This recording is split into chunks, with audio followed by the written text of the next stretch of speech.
1-ci sentyabrın 30-u günü şah damarından girdi güllə, çıxdı kürəyimdən.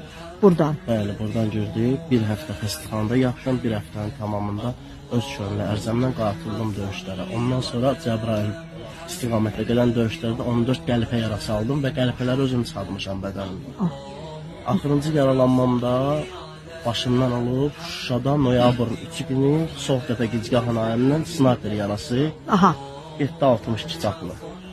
Yəni mənə vuran ermənidə mənə yoldaş qardaşım oğlan vurub yəni. Sizi o döyüşdən o yaralanandan sonra çıxardan oğlan bəs. Bəli, Bayramov Fərrux. Allah qəni-qəni rəhmət eləsin. Şəhidimiz Şəhid həm vadimi idi mən, həm qardaşım idi, həm yaxınım idi. Yəni çox şeyim idi də mən.